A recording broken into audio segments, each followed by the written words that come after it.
इस कहानी के सभी पात्र और घटनाएं काल्पनिक हैं, जिसका किसी भी व्यक्ति या घटना से कोई संबंध नहीं है। यदि किसी घटना के साथ इसकी समानता होती है, तो इसे मात्र एक संयोग कहा जाएगा।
दिगंत और अनंत तक गूंजायमान है।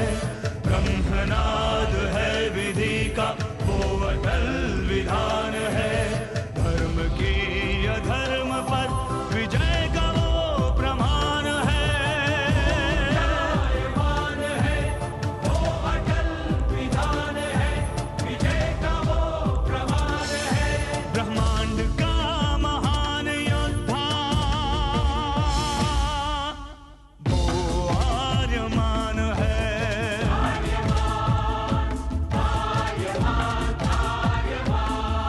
ब्रह्मांड का महान योद्धा वो आर्यमान है। आर्यमान है।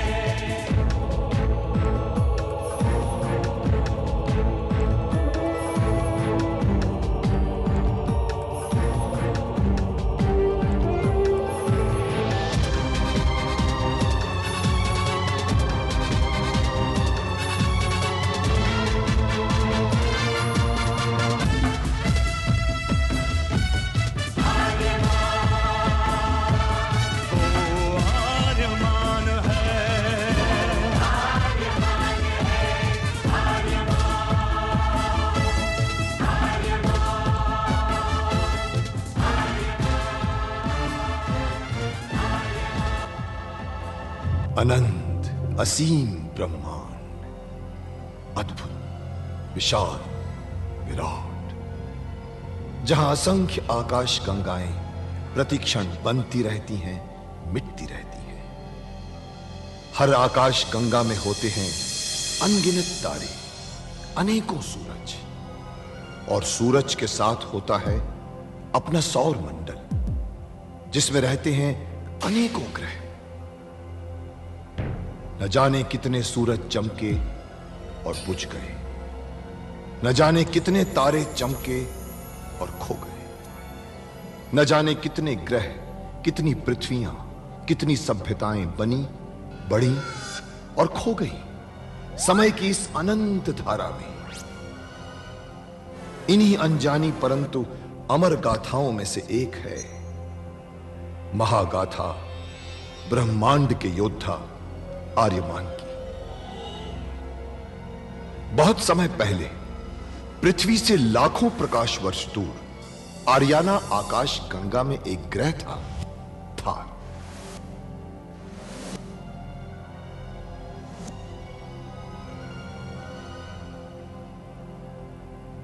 थार एक रेगिस्तान था, पानी की बूंद नहीं थी, फिर भी पूरे ब्रह्मांड के लिए मूल्यवान था थार, क्योंकि थार में थी ऐसी खाने जहां से दुर्लभ जीवनदायी पदार्थ निकलता था, जिसे थारस कहते थे। यह किसी भी ग्रह की जहरीली से जहरीली हवा को भी रासायनिक प्रक्रिया से प्राणवायु बना देता था, जीने के लायक बना देता था। कहावत थी, थारस जिसके वश में, पूरी आकाश गंगा उसके वश में। आर्याना आकाश गंगा की संरक्षक संस्था ओमियान के नियमों के अनुसार थारस को कोई भी व्यक्ति अपने वश में नहीं कर सकता था। यहां तक कि थार ग्रह का राजा जारांत भी नहीं।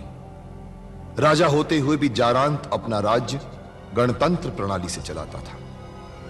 खानों से निकलने वाले थारस का 25% भाग ही थार ग्रह के हिस्से में आता था। बाकी का हिस्सा ओसेक अंतरिक्ष संगठन में चला जाता था। ओसेक आरियाना आकाश गंगा के व्यापारियों का संगठन था और जिसका संचालन अंतरिक्ष में बनाए गए एक कृत्रिम ग्रह ओसेक से होता था। मगर ओसेक संगठन में कई व्यापारी ऐसे भी थे जो अति महत्वाकांक्षी थे, जो पूरे ब्रह्मांड में अपना आधिपत्य स्थापित करना चाहते थे। परंतु जब तक ओमियान था तब तक कोई कुछ नहीं कर सकता था। ओमियान अंतरिक्ष के लोगों की संरक्षक संस्था थी जो अंतरिक्ष के निवासियों के हितों का पूरा ध्यान रखती थी और अपनी शांति सेना के द्वारा संपूर्ण ब्रह्मांड में शांति और व्यवस्था बनाए रखती थी। इसी ओमियान संस्था का अध्यक्ष था महान होशिंग। होशिंग जिस ग्रह पर रहता था उस ग्रह का नाम था गुरुक्षेत्र, जहां आज छिड़ी हुई है एक महाजंग। थार की तरफ जब निकला तो टोबो भी उसके साथ हो लिया। हाँ भाई, तू ही बड़ा भाई है, तू ही आगे चल, तू ही आगे चल। अरे अरे अरे, आप चालक की जगह पर क्यों बैठने लगे? अरे अब आप जाकर आराम से बैठिए। इस छोटे भाई को भी कभी सेवा करने का मौका दीजिए ना। अरे मैं आपसे भी जल्दी ले चलूंगा, मुझे शीघ्र थार पहुंचना है। जाइए, बैठिए वहां पर। अभी भी मुझे दूध पीता बच्चा समझता है।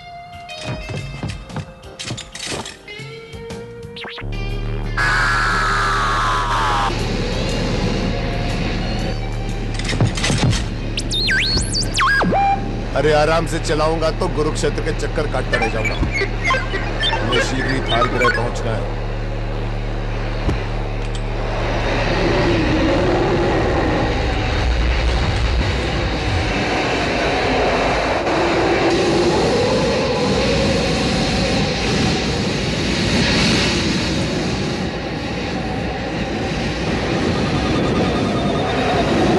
देखा कितना ठीक कहता था ना, माया रास्ता कितना सही चल रहा है। अरे अरे अरे, इतनी सारी उल्का एक साथ, ये तो पहाड़ के झुंड चले आ रहे हैं। तो बहुत सारे पहाड़ चले आ रहे हैं।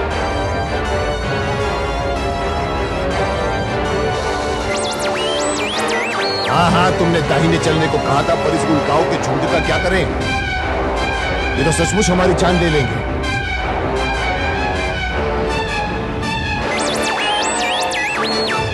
अरे उल्काओं के भंवर में फंस गए तो मैं भी देख रहा हूं, लेकिन करें क्या?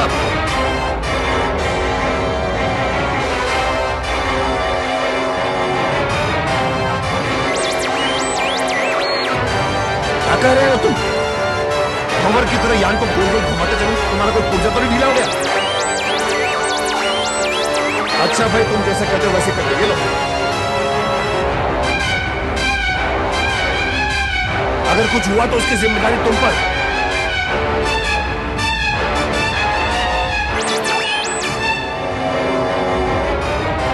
घुमा रहा हूं भाई।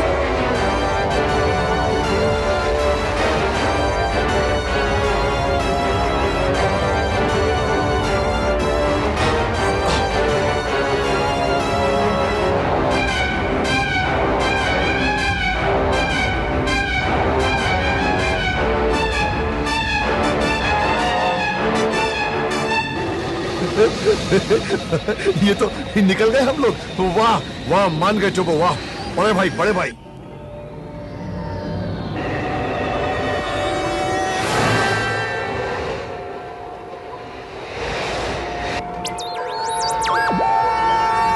क्या?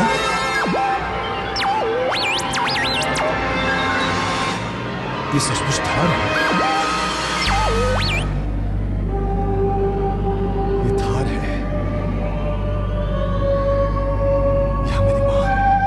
तुमने मेरी मां को बहुत कर दिया। उसे बहुत सताया, उसे विष देकर मारने की कोशिश की, मुझे कर्म में नष्ट करने की कोशिश की। ये सच नहीं है दुर्दान, नासा ने तुमसे झूठ बोला।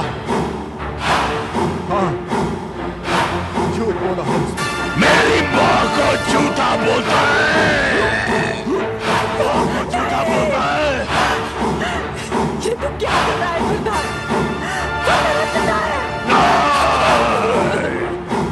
मेरा कोई पिता नहीं है, तुम दोनों को दंड अवश्य मिलेगा। सैनिकों, इन दोनों को नरक के पास ले जाकर गुलामों की तरह बेच दो। ले जाओ, बेच दो।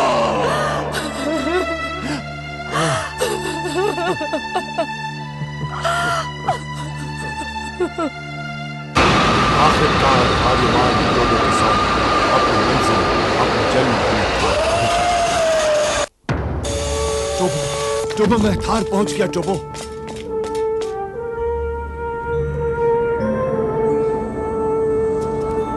ये मेरी मातृभूमि है। टोबो, मैं यहां पैदा हुआ हूं।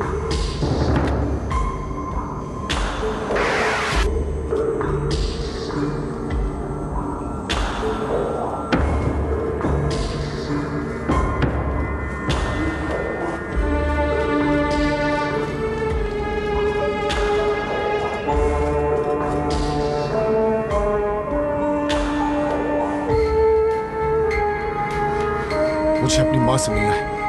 आओ टोबो।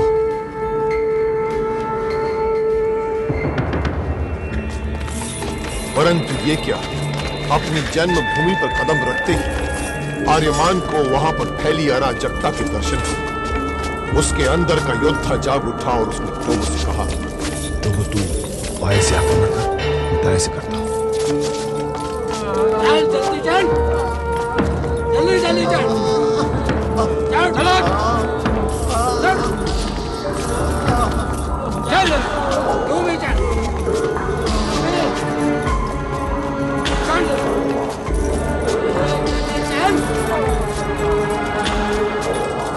चल चल, सीधा चल, चल चल सीधा।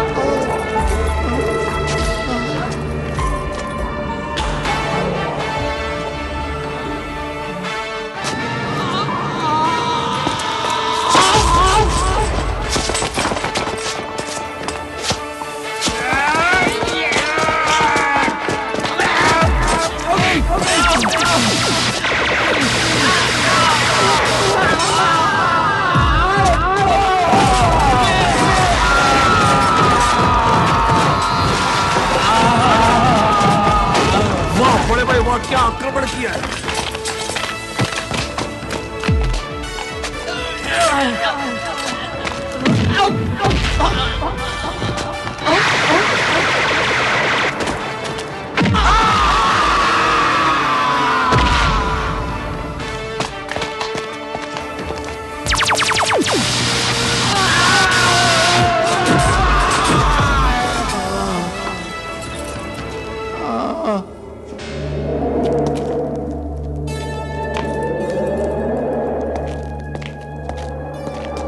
थार के उस मजलूम बूढ़े और बुढ़िया से आर्यमान को थार में होने वाले अत्याचारों का पता चलता है। वो मन ही मन कुछ निश्चय लेता है, अपना और टोबो का भेष बदलता है और थार के किसी खादान में पहुंच जाता है।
जाइए, हट जाइए आप माँ जी।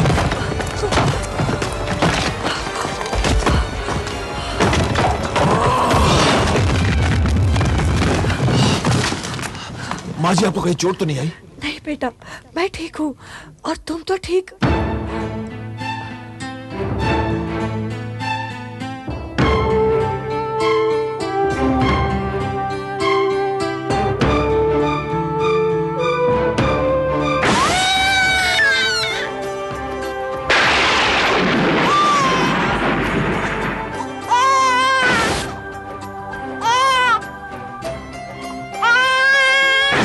कहाँ है मेरा आर्यमान?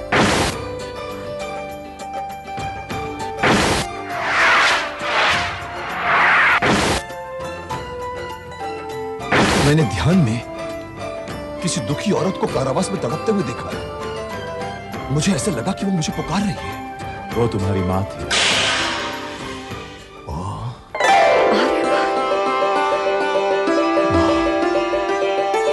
महाराज, मुझे पता ही नहीं था कि मेरा सपना इतना बड़ा हो गया है। ये क्या कह रही हो तुम?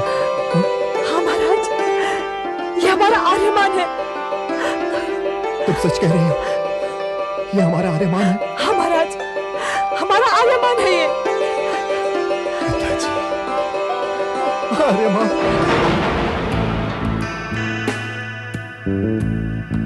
अपने बरसों पहले बिछड़े माता पिता को खदान में देखकर आर्यमान भाव विभोर हो उठता है और वहां ओसेक में कुर्बक नारद को यह समाचार देता है कि आर्यमान को थार में देखा गया है। थार में थार की खानों के पास जो मानव भक्षी इलाका है, हाँ तो उस इलाके में आर्यमान को देखा गया है। तो क्या उसे मानव भक्षियों ने खा डाला? तो इसमें बुरा क्या है कुर्बक? नहीं महासामंत नारद, समाचार बिल्कुल इसके उलट है।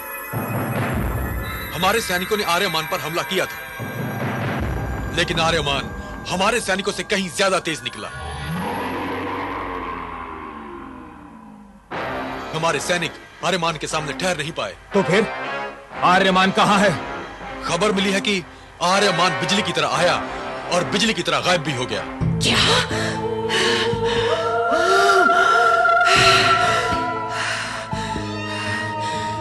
आर्यमान जिंदा है? नहीं। हाँ महारानी। क्या बात कर रहे हो शुक्रांत? क्या बात कर रहे हो तुम? ऐसा कैसे हो सकता है? उसे हमारे सामने ही तो कब्रिस्तान में दफन किया गया था। शुक्रांत, हमारे सामने।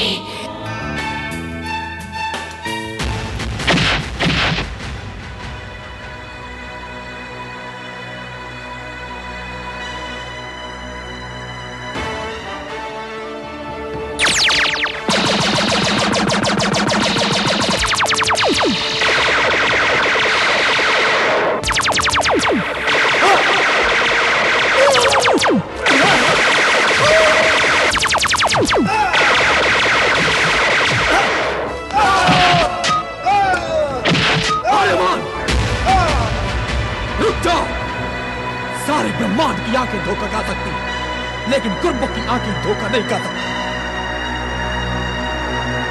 चुपचाप तलवार नीचे फेंक दो, नहीं तो अभी इसी समय तुम्हारी आंखों के सामने तुम्हारे माता पिता को मृत्यु की गोद में सुला दूंगा।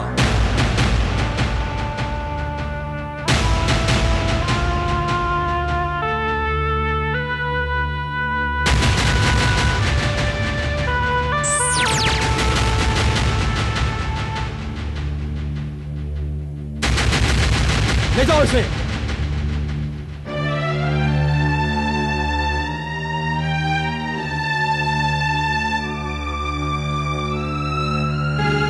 कौन है वो विद्रोही?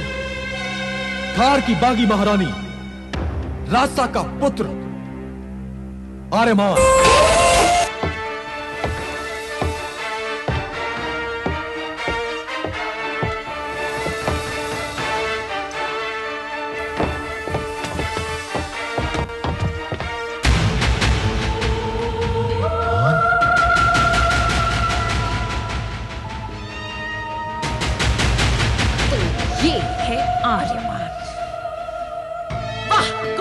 वाह,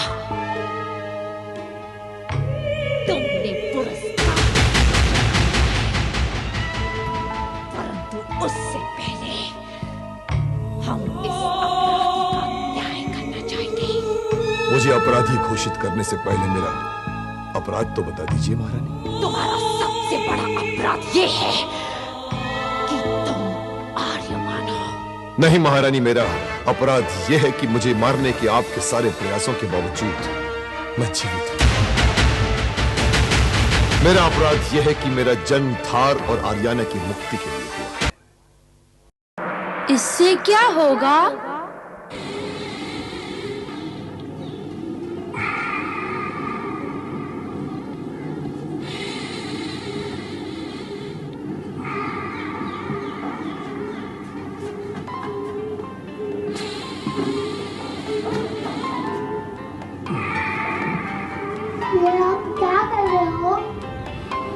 ये हम श्वास की यानी कि ब्रीदिंग एक्सरसाइज कर रहे हैं। उससे क्या होगा? उससे हमारे लंग्स यानी कि फेफड़े मजबूत हो जाएंगे, हमारी कोशिकाओं को ताजी ताजी हवा मिलेगी और हम दिन भर तरोताजा रहेंगे। मैं भी मेरे घर जाकर ब्रीदिंग एक्सरसाइज करूंगा। जरूर, लेकिन एक बात का ख्याल रखना राहुल, हमारे घर के अंदर की हवा बाहर की हवा से अक्सर ज्यादा प्रदूषित रहती है, क्योंकि हम अपने घर के अंदर सांस छोड़ते रहते हैं जिसमें कार्बन डाइऑक्साइड होती है। तरह तरह के गैस के चूल्हे हमारे यहाँ चलते हैं तो वहां से कई खतरनाक गैसें निकलती रहती हैं, और फिर धूल में कई तरह के विषाणु, जीवाणु, कीटाणु रहते हैं। उससे क्या होगा? घर में प्रदूषण के रहते आपको सर दर्द, आंखों की जलन और मतली हो सकती है और थकान भी महसूस हो सकती है। और अगर आपने लंबे समय तक इस बात पर ध्यान नहीं दिया तो दिल की बीमारी और कैंसर भी हो सकती है। इसलिए जितना हो सके अपने घर को प्रदूषण से मुक्त रखिए। धूम्रपान वैसे भी करने की चीज नहीं होती, परंतु अगर आपको धूम्रपान करना ही है तो दो बातों का ध्यान रखें। धूम्रपान कभी भी एयर कंडीशन रूम में मत करें, और अगर आपको धूम्रपान करना ही है तो इस बात का निश्चय कर लें कि आपके घर की खिड़कियां खुली हैं। बाथरूम में, किचन में एग्जॉस्ट फैन लगाया कीजिए, और इस तरह से आप अपने घर को प्रदूषण से मुक्त रख सकेंगे। आपके एयर कंडीशन की आप नियमित रूप से सफाई करते रहें। इससे क्या होगा? इससे हमारा घर प्रदूषण मुक्त रहेगा और हम घर के अंदर भी स्वच्छ हवा में सांस ले पाएंगे। अब तुम बताओ कि इससे क्या होगा? इससे मैं एक्सरसाइज करूंगा और शक्तिमान के जैसा स्ट्रांग बन जाऊंगा। अरे वाह, क्या बात है। अब आप लोग भी समझ गए होंगे कि इससे क्या होगा।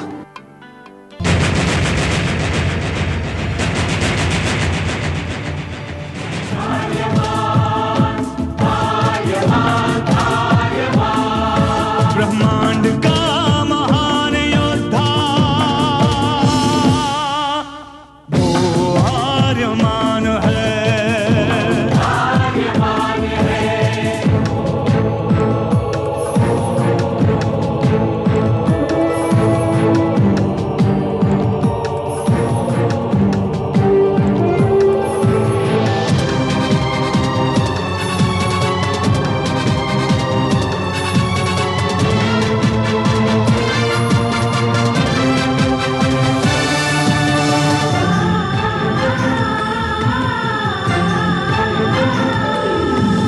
धीरशील शूरवीर है प्रचंड